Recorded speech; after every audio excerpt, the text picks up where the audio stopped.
All right, so hopefully the kids that are in band tried these questions here. So we learned that if there's a 4 there and there's a spot there, we can just add 3 zeros and then put a comma.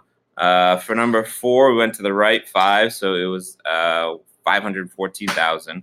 For number 5, we went to the left 6, so we just added 5 zeros and then 19.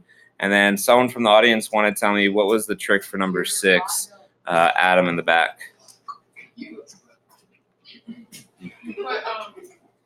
A decimal. Yeah, but there's an imaginary decimal there, right? Right.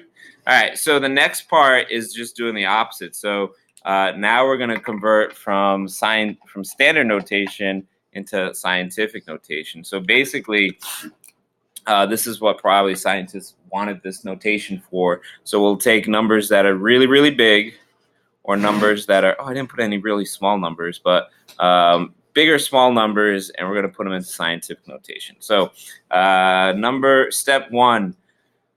Oh, it says, remember, all whole numbers and integers have an assumed decimal at the end. Oh, that's the point of this part of the note. So everyone put a decimal here. That's why those numbers. Everyone put a decimal here, here, and here. So that's important to know, that there's always an assumed decimal at the end. We just never write. We never say, oh, there's 365 decimal point days in a year. You just know there's a decimal there.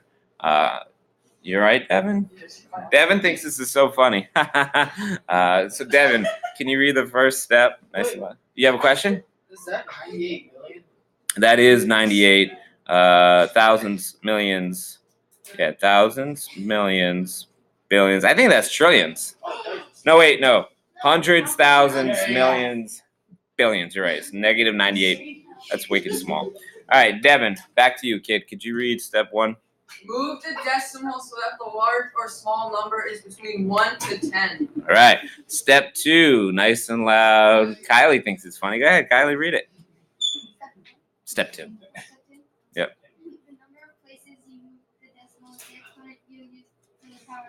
All right. So if you're converting a large number, it's going to be a positive exponent. If you're converting a wicked small number, like a decimal, it's going to be a negative exponent.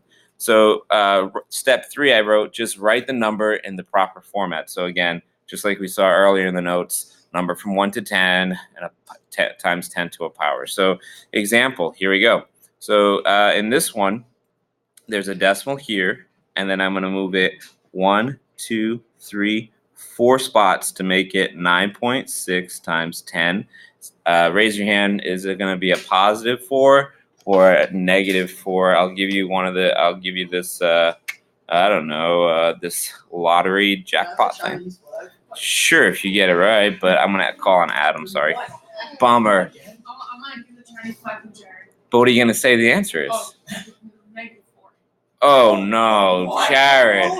It's positive 4 because it was a big number. You put it positive. Even though you're right, Adam, you're moving left, but that's when you're going from scientific notation to standard notation. Here we're just trying, because now if I actually did this, right, I'll do it in red. If I actually did this and I went 4 places to the right, it'd be 96 with 3 zeros like that, which is the same thing as 96,000.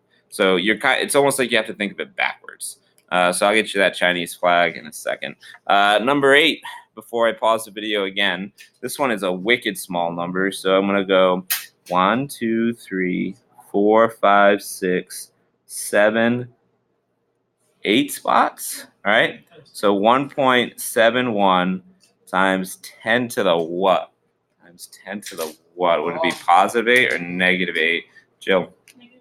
Yeah, so we're going to put here negative 8, which is good.